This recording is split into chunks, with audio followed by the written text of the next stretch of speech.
मैं core member Jammu Kashmir joint अवामी action committee Khwaja मुजबा वांडे आपसे मुखातब हूँ। अभी हम कल के जॉइंट अवामी एक्शन कमेटी नीलम के इजलास के लिए सारे रात नीलम की तरफ जा रहे थे, तो हमें रास्ते में खबर मिली है कि एक वजीर मौसूफ की गुस्ताखी हो गई है और हमारे एक नौजवान एक्टिविस्ट को शारदा पुलिस ने गिरफ्तार करके कोड़ी मुजफ्फराबाद शिफ्ट करने के लिए गिरफ्तार कर लिया है।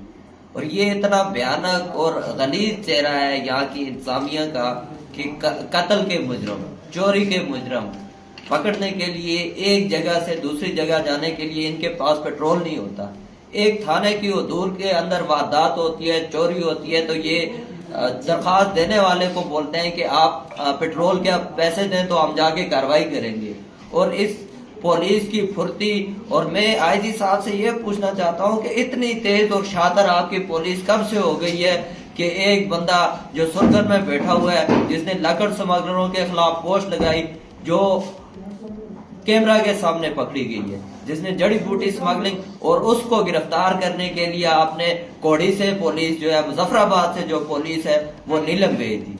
और बावर करवाते हैं इंतजामिया को भी, नीलम पुलिस को भी, मुजफ्फराबाद में बैठी इंतजामिया को भी और हुकूमत वक्त को भी, कि ये जानबूझकर हमारे जो एक्शन कमेटी के एक्टिविस्ट हैं उनको जेरे बार करने की कोशिश की जा रही है, उनको डराने धमकाने की कोशिश कर रही है। ये किसी तौर पर भी काबिल कबूल नहीं है। और जॉइंट अवामी एक्शन कमेटी के तमाम मेंबरान इस पर अपना भरपूर मौक़िफ़ देंगे। अगला जो लाएअमल है वो हम कल की जो हमारी मीटिंग है उसके अंदर वाज़ह तौर पर इस पे लाएअमल किया जाएगा और किसी तौर पर भी खलील-उज़्ज़मान को हम नीलम से मुजफ्फराबाद शिफ्ट करने नहीं देंगे। ये हमारा वाज़ह और दो टोक पैगाम है। अगर किसी तरह के भी हालात खराब होते हैं तो इसकी जिम्मेदार जो है वो यहाँ की नायल हुकूमत, आईजी पुलिस और वो वजीर मौसूफ होंगे जिन्होंने ये FIR दर्ज करवाई।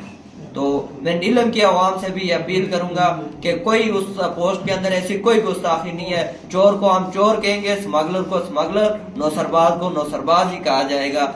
उसके लिए कोई इससे बेहतर अल्फाज नहीं है और कोई गुस्ताखी नहीं है। नीलम की बाशऊर आवाम से अपील करते हैं कि इसके ऊपर अपने भरपूर मौक़िफ़ दें, अपनी जानदार आवाज़ उठाएं।